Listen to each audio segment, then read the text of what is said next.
You are now listening to Mark's Unexplained World by Mark the Medium. Available on Apple Podcast, YouTube, Spotify, Amazon Prime, Podbean and most other podcast platforms. Tonight's episode is about the lies of Elisabeth Finch. So it's over to you now, Mark, for this week's tall tale.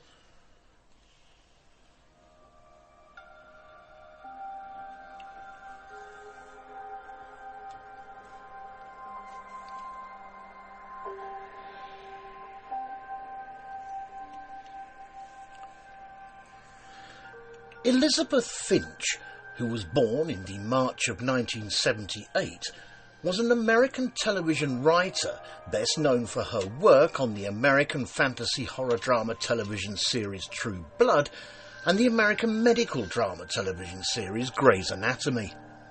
Throughout her time working in the writer's room at Grey's Anatomy, Elisabeth Finch also wrote a series of essays about her personal medical struggles, which then appeared in publications such as the French worldwide magazine called Elle, the American magazine named The Hollywood Reporter, and the American television production company called Shondaland. In these articles, Elisabeth Finch shared various stories about her supposed diagnosis, which included a rare bone cancer, having an abortion while undergoing chemotherapy, losing a kidney, and undergoing a knee replacement due to a former misdiagnosis. But her reporting didn't just stop there. Oh no.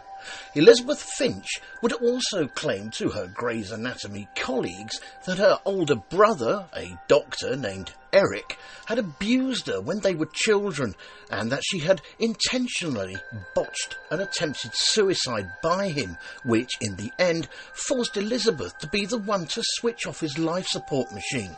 However, if the truth be told, Eric was in fact alive and well and living in Florida. In the December of 2022, Elisabeth Finch, after her abrupt resignation from the Grey's Anatomy writing team, and when all her lies came tumbling down around her, she released a formal statement confessing that she never had cancer. Greetings, Unexplainers. Thank you for tuning in again and listening to this fib-telling episode of Mark's Unexplained World. My name is Mark Hughes. I'm a medium, a ufologist, a true crime buff, a man with a very dark and disturbed sense of humour who lets strangeness dominate his life because, let's face it, being ordinary can be quite dull at times. But just to give you a better idea of who I am and what I do, every Tuesday night, allowing for bank holidays and busy weekends, I do a podcast on the many wide and various subjects that fall under the Unexplained banner. These include ufology, hauntings, disasters, and all sorts of other paranormal phenomena, including true crime, unsolved crime, serial killers, and the occasional missing person that often goes unnoticed. So, if you are listening to this show on YouTube, please give us a review or an opinion of the episode subject that I can reply to, a thumbs up, and subscribe to my channel. Or, if you are listening on any of the other podcast platforms, again, give us a like and a follow. In this episode, I'm going to tell you about the eventual karma surrounding the story of the lies of Elisabeth Finch. And this week's necessary disclaimer. This story is a tale that sadly involves themes of child abuse, sexual abuse, suicide and terminal illnesses, so may prove upsetting to some. You listen at your own discretion. Also, all opinions and comments are strictly my own, but the facts of the case still remain. I also apologise again if I pronounce anything incorrectly. My English, although it is my first and only language, I think it's only fair for me to point out to you listeners that I have had a pretty tough time this week. I was writing my show the other day when my wife had a go at me about my lack of vocabulary. So I looked at her and I said, "And what's that supposed to mean?" Anyway, let's get back with the story.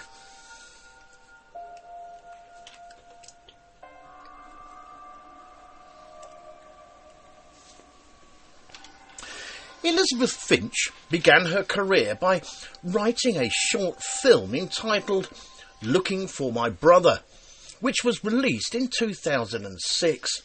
And then, in 2008, she was hired as a writer's assistant on the American fantasy horror drama television series called True Blood, and was then later promoted to the position of a full permanent script writer. While she worked on True Blood up until 2010, she was credited as a writer's assistant on 17 episodes, an assistant to the writers on 5 episodes, and as a main writer on 3. She then went on to write 2 episodes for the first and only season of the science fiction comedy drama called No Ordinary Family, which aired on ABC from 2010 to 2011. And then, in 2012, she began working on the American supernatural teen drama television series called The Vampire Diaries, where she was credited as a story writer on 6 episodes, story editor on 2 episodes, and the executive story editor on 15. And, according to some sources, her co-workers ended up giving her the nickname Vampire Girl, mainly, as a joke of course, as a reference to the niche that she had established while working on both True Blood and The Vampire Diaries during her early career.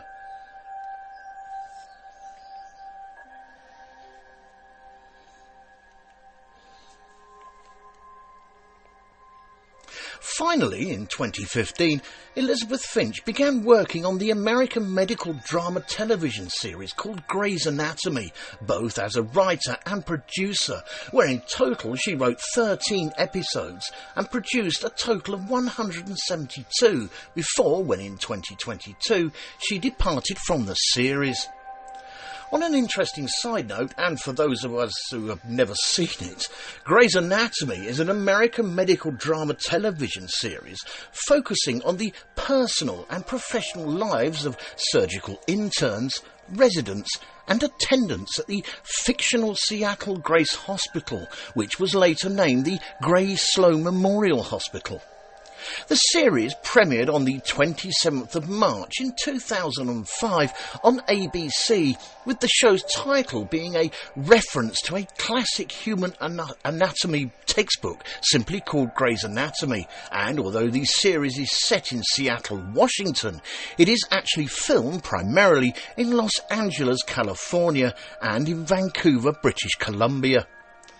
Grey's Anatomy is the longest-running scripted primetime show currently airing and the longest scripted primetime television series carried by ABC, and although it was once among the overall top 10 shows in the United States, the show's ratings have gradually fallen over the years.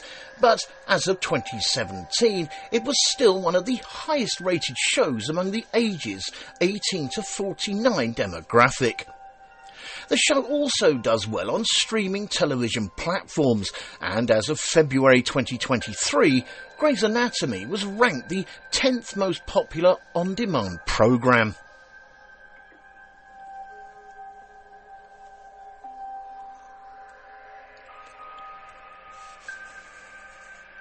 Elisabeth Finch was also a guest actor in the Grey's Anatomy Season 15 episode called Silent All These Years, in which she played the role of Nurse Elizabeth.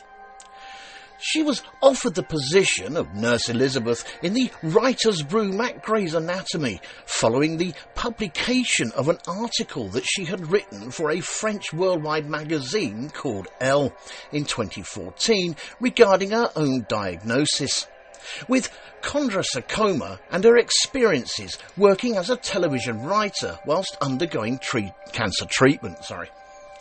It had been reported that the chondrosarcoma diagnosis and the subsequent story arc of the character Dr. Catherine Avery, which was portrayed by the famed actress Debbie Allen, was inspired by Elisabeth Finch's supposed medical history, of which I will be looking at in more detail in part 2 of this podcast. On another interesting side note, chondrosarcoma is a bone sarcoma, which is a primary cancer composed of cells derived from transformed cells that produce cartilage and covers and protects the ends of long bones at the joints. But unlike most cancers, it is resistant to both chemotherapy and radiotherapy. A chondrosarcoma is a member of a category of tumours of bone and soft tissue known as sarcomas, with about 30% of bone sarcomas being chondrosarcomas. Unlike other primary bone sarcomas that mainly affect children and adolescents, a chondrosarcoma can present at any age, with it more often affecting the actual skeleton, which is the core part of the endoskeleton made of the bones of the head and trunk of vertebrates. The cause of chondrosarcoma is unknown. However, it has been associated with faulty isotrate dehydrogenase, I think I've got that right, which are also associated with gliomas, which are a type of tumour, and leukemias, which are a type of blood cancers that usually begin in the bone marrow.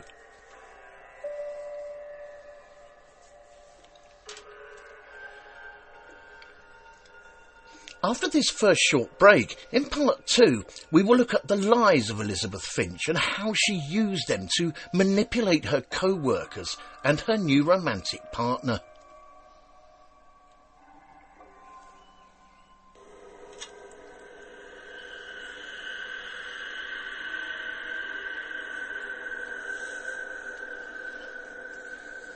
This show is brought to you courtesy of Neil Packer and the Haunted Antiques Paranormal Research Centre. Find them online at www.hauntedresearchcentre.com or at 9 to 11 Regent Street, Hinckley, LE10 1AW. Open on Saturdays from 10 a.m. to 4 p.m. for guided tours of the haunted rooms at just £3 per person. Booking is essential at all times, and over 16s only, please, unless accompanied by an adult. The haunted rooms are extremely haunted, and paranormal activity could, and has, taken place at any time. Some areas and particular objects or items can be quite scary and unnerving. Membership is available for £25 to qualify for selective offers.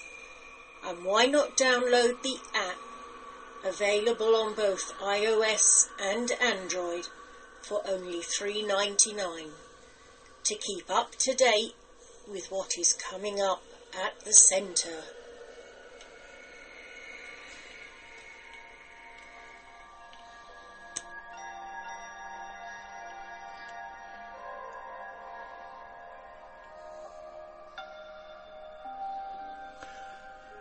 According to reports, the 34-year-old Elisabeth Finch, while she was working in the writer's room at Grey's Anatomy, wrote a series of essays about her own personal medical struggles, which then appeared in a publication such as the French worldwide magazine called Elle, the American magazine called The Hollywood Reporter, and the American television production company called Shondaland. In these articles, she shared stories about her purported diagnosis, which included the aforementioned chondrosarcoma, which was the rare bone cancer, having an abortion while undergoing chemotherapy, losing a kidney, and undergoing a knee replacement due to a misdiagnosis. However, Elisabeth Finch's medical history was never verified by any of the publications. And again, according to reports, when Elisabeth Finch informed her co-workers of this cancer, she claimed that she had sadly inherited the gene from her mother. It was at this point that Elisabeth Finch decided what a great idea it would be to write her own purported chondrosarcoma story into Grey's Anatomy. But not only that, the producers of the show, whilst under the illusion that Elisabeth Finch's cancer story was genuine, thought it would be an even greater idea to eventually give her a guest part in the episode, which was called Silent All These Years, in which she would play the role of Nurse Elizabeth.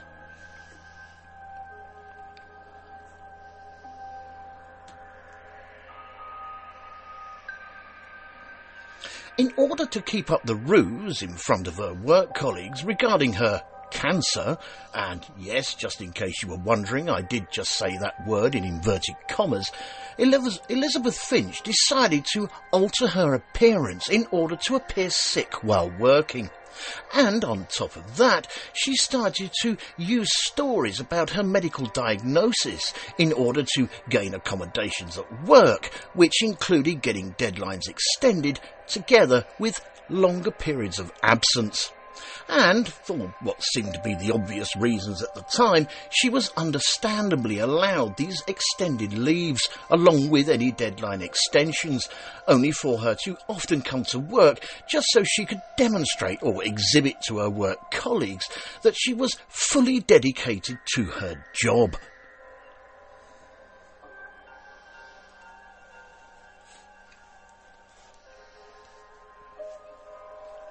But Elisabeth Finch's fairy tales didn't just stop there. Oh no.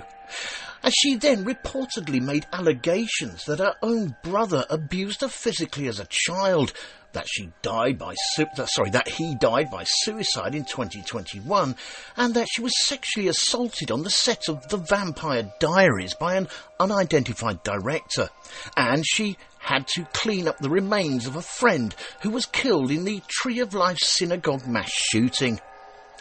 And yet, on another interesting side note, the Tree of Life synagogue mass shooting, which is otherwise known as the Pittsburgh synagogue shooting, was an event that happened on the 27th of October in 2018 by a right-wing extremist attack group called the Tree of Life, or La Simcha Congregation, which is a conservative Jewish synagogue in the Squirrel Hill neighbourhood of Pittsburgh, Pennsylvania, in the United States. The congregation itself, along with the New Light Congregation and the Congregation Dor Hadash, which was also worshipped in the same building, was attacked during the Sabbath morning service. The perpetrator, who was a 46-year-old man named Robert Gregory Bowers, killed 11 people and wounded another 6 in the deadliest attack on a local Jewish community in American history, and was shot multiple times by the police and arrested at the scene. According to reports, Robert Bowers had earlier posted anti-Semitic comments against HIAS, which was formerly known as the Hebrew Immigration Aid Society, on the online alternative technical social networking site called Gab, where he referred Central American migrant caravans and immigrations as, and I quote, "HIAS likes to bring invaders in that kill our people. I can't sit by and watch my people get slaughtered. Screw your politics. Screw your optics. I'm going in." Gab is an American alternative technical micro-blogging and social networking service known for its far-right user base and widely described as a haven for neo-Nazis, white supremacists, white nationalists, anti-Semites, the alt-right, supporters of Donald Trump, conservatives, right libertarians, and believers in conspiracy theories such as QAnon. Gab has attracted users and groups who have been banned from other social media platforms, so its users are those who are seeking alternatives to the mainstream media. Robert Bowers was charged with 63 federal crimes, with some of them being capital offences, all of which he entered a not guilty plea. However, in 2023, he was found guilty on all counts and sentenced to death by lethal injection.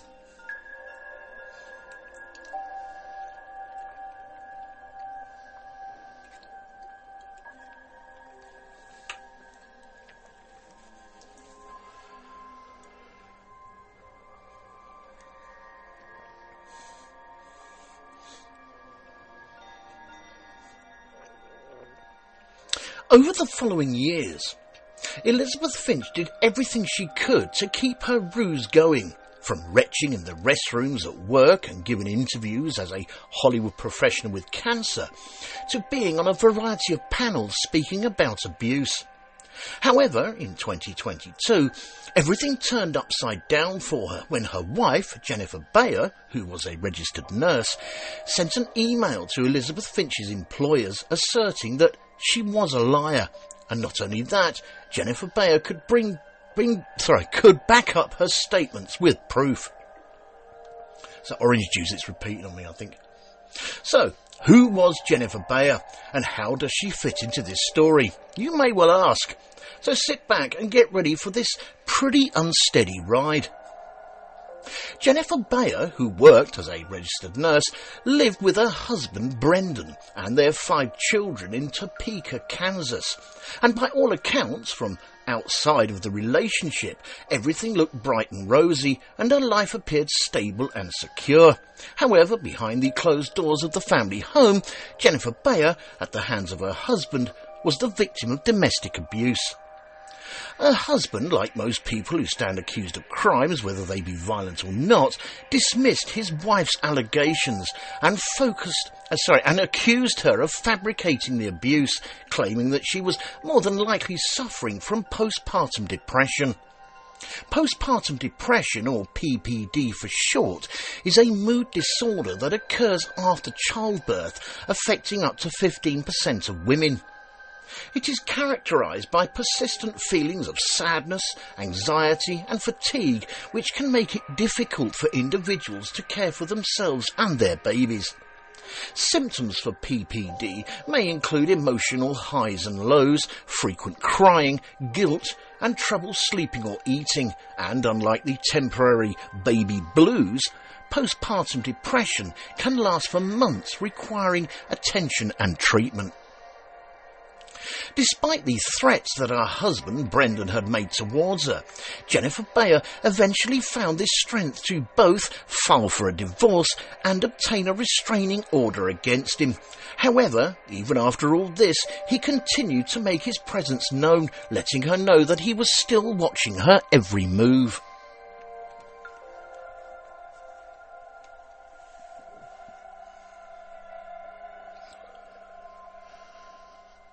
On the 27th of December in 2018, Jennifer Bayer experienced what's commonly referred to as a dissociative episode, which is the loss of any connection between thoughts, memories, feelings, surroundings, behaviour and identity, while she was driving with 2 of her 5 children, which then unfortunately led to them being placed in the hands of the Child Protection Service custody.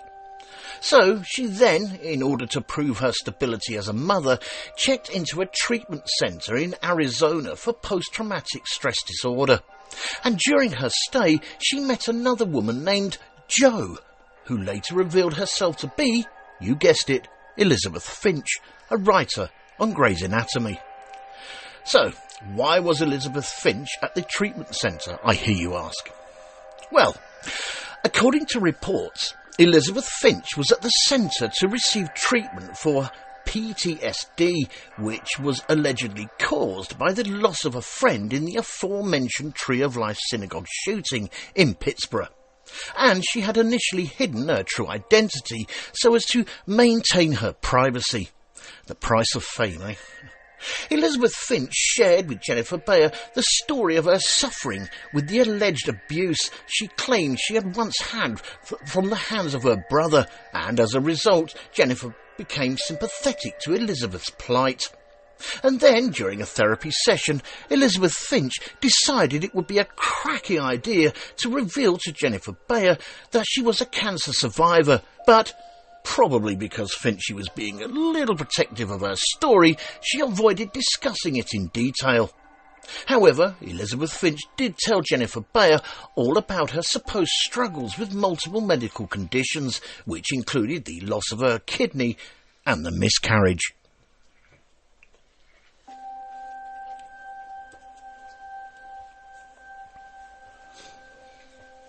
When Jennifer Bayer started receiving threatening letters from her ex-husband Brendan, Elisabeth Finch started claiming to Jennifer that she was receiving similar threatening letters from her own brother, which in turn made Jennifer feel as though she had found someone who truly understood her experiences, and as a result of this ever-growing friendship, the two bonded over the shared sense of suffering.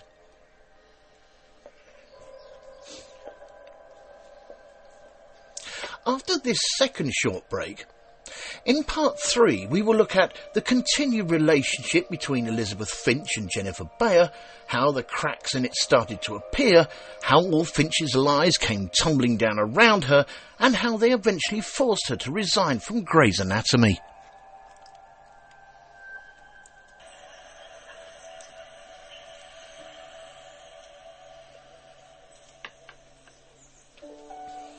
Fright Nights was established in 1999 as the first company in the world to offer overnight ghost hunt experiences to the general public, pioneering paranormal events since the last century. Fright Nights operate at hundreds of the UK's most haunted and exclusive venues. All events have their own team of experienced paranormal investigators, mediums and psychics. They have a VIP members club for regular returning guests, offering loyalty discounts and exclusive invitation-only events. They can also host private events for your family and friends. You can contact them on 07 852 998 628 or email them at office@frightnights.co.uk. Or take a look at their website at www.frightnights.co.uk, where you can see the many locations they investigate and learn about them and the opportunities they have available. Hundreds of ghost hunters join Fright Nights every month for the most thrilling ghost hunting experiences they'll never forget. If you haven't been on a ghost hunt before, then why not join them to see what it's all about?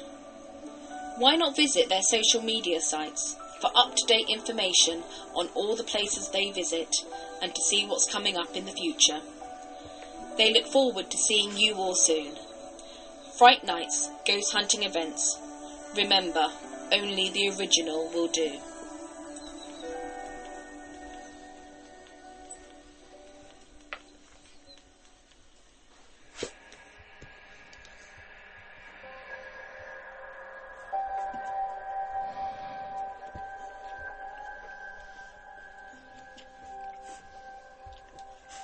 When both Jennifer Bayer and Elisabeth Finch had left the treatment centre in Arizona, they stayed in close contact, with Elisabeth becoming an important part of Jennifer's life. Elisabeth Finch would more than often attend court sessions with Jennifer and frequently invited her to her own home in California so she could escape the ongoing threats made by her ex-husband Brendan. So over time, Jennifer Bayer started to fall in love with the successful Hollywood writer who seemed to have the world at her fingertips.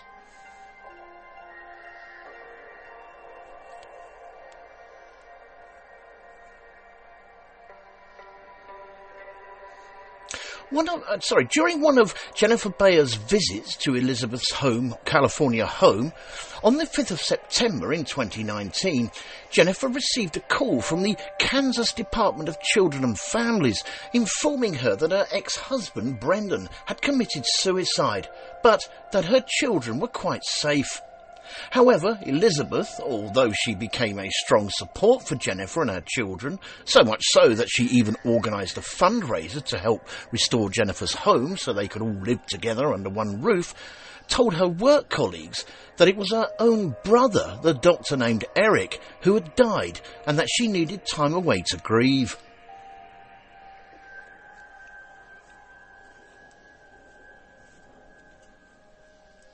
In the February of 2020, Jennifer Bayer and Elisabeth Finch got married, and to Jennifer it felt like it was the beginning of a new chapter in her life. But as the COVID-19 pandemic started to unfold, Jennifer found that Elisabeth Finch's behaviour started to change. She started to become less patient with Jennifer's children, claiming that contracting COVID, presumably she meant from the children, would be life-threatening to her. And not only that, but Jennifer also noticed that over time Elisabeth would start to withdraw from the family by spending hours isolated in her office. So, with Jennifer Bayer starting to feel a little anxious about their relationship, she began scrolling through her partner's, Elisabeth's, social media sites, only to discover something that left her both confused and a little perplexed.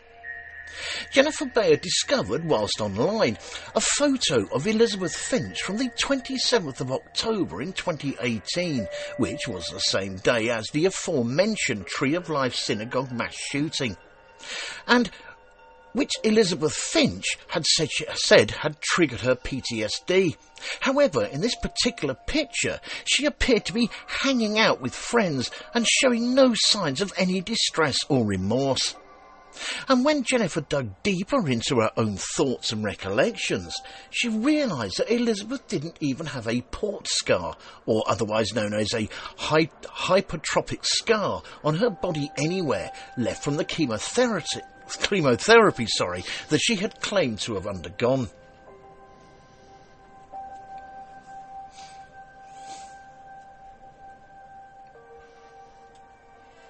When Jennifer Bayer confronted her partner, Elisabeth initially denied all the accusations put to her, but eventually, after what was probably a long, arduous conversation between the two, she finally admitted that she had indeed lied. However, her justification to Jennifer for all her whoppers was her continued deception regarding the alleged abuse she claimed to have suffered from by the hands of her brother. And, just to put a little more icing on the overflowing cake of Lizzie's deceit, although they both confessed to a few support groups regarding Finch's fibs, Elisabeth Finch then allegedly portrayed Jennifer's actions that the uncovering of Elisabeth's tales were nothing but a result of Jennifer's own mental health struggles. Ooh, ouch, that's got to hurt.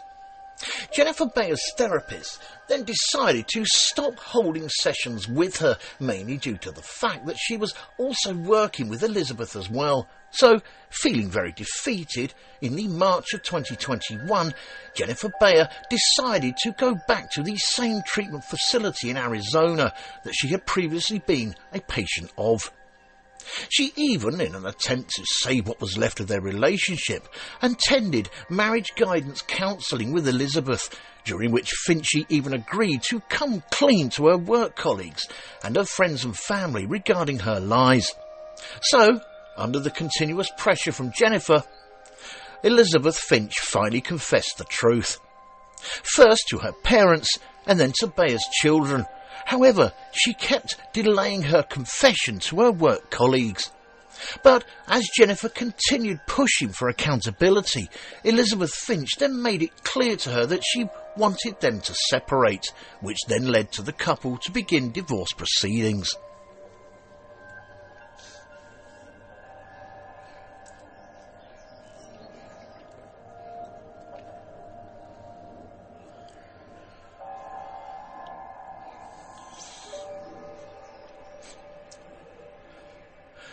By the February of 2022, Jennifer Bayer was living alone with her 5 children in Topeka in Kansas, when one morning she received an email from Elisabeth Finch's work colleagues at Grey's Anatomy.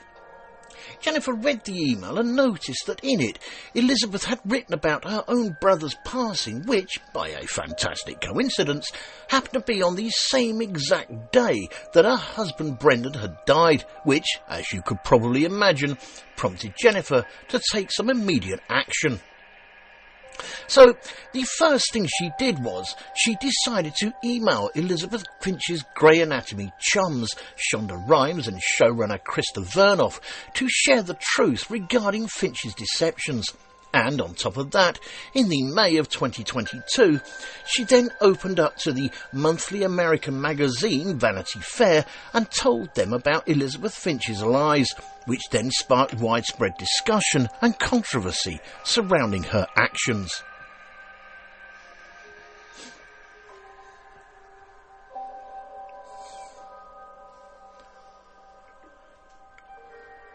In March of 2022, it was reported that Disney, who was a Shondaland affiliate at the time, had opened up an investigation into Elisabeth Finch's fabrications, with the investigation originally being prompted by Jennifer Bayer, who had contacted Disney and Shondaland with information that she had uncovered about Elisabeth Finch's past untruths.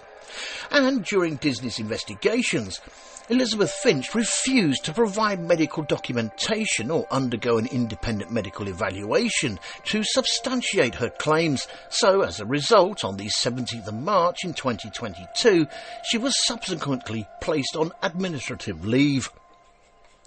Then, in the December of 2022, Elisabeth Finch finally released a formal statement to all her work colleagues and friends that she had been lying all along, confessing that not only did she never have cancer, but she also admitted that her brother, Eric, who had not died by suicide and is currently alive and well, living in Florida.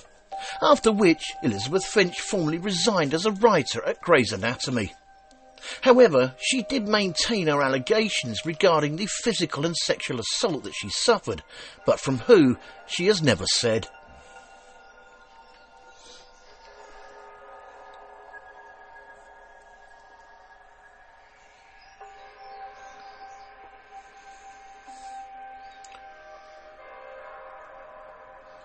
Today, well, at the time of researching for this podcast anyway, Jennifer Bayer is working as a registered nurse in Topeka, Kansas, where she continues to support her family. And despite the emotional toll of her past experiences, she is able to find strength in her children, who all serve as her lifeline.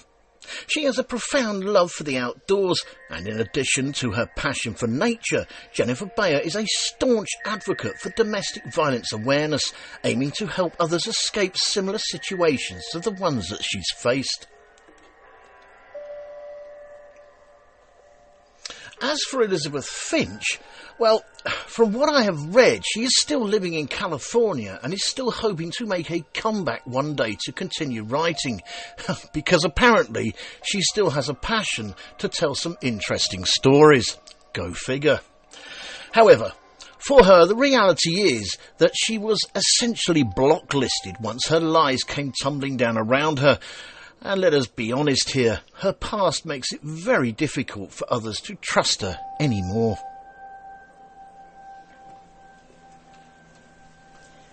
Thank you all for taking the time out to listen to this episode of Mark's Unexplained World.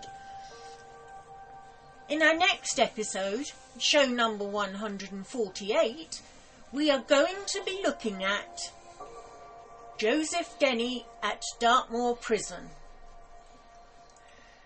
Joseph Denny was a man of colour, native of Barbados. He was described as a habitual criminal who at times would resort to violence. His first term behind bars was at Carmarthen Prison, where he served 6 months for housebreaking. Next came 7 years in Liverpool jail for manslaughter, and this was then followed by a term of 8 years in Dartmoor Prison for the crime of felony. During his term at Dartmoor, he had 124 breaches of discipline, where his punishments included everything from flogging, solitary confinement, and spells of starvation diets. This show was written and researched by myself, Mark Hughes, and proofread and edited by Linda Hughes. The pronunciations, of course, were all mine. The actors in this episode were Mark Hughes, Linda Hughes and Denise Poolar, with special thanks to Neil Packer and the staff at the Haunted Antiques Paranormal Research Centre in Hinckley. And, of course, a big thank you to everyone for listening. We never run out of ideas here at the office for Mark's Unexplained World podcast, but if you know of any other intriguing stories under the Unexplained banner, including ufology, hauntings, disasters, and any other sort of paranormal phenomena, as well as true crime, unsolved crime and missing people, just drop me a direct message and I'll see what I can do. I'll also include the name of the person who suggested the idea in the end credits of the podcast, if they wish me to do so, of course. And again, just to add, if you are listening to this show on YouTube, please give us a review and a thumbs up and subscribe to my channel. And if you are listening on any of the other podcast platforms, again, give us a like and a follow. I thank you in advance. Mark's Unexplained World, because there's more to the paranormal than meets the third eye. And remember, guys, keep it real, because being real is better than being perfect. This show and all its contents are covered by basic copyright of Mark the Medium.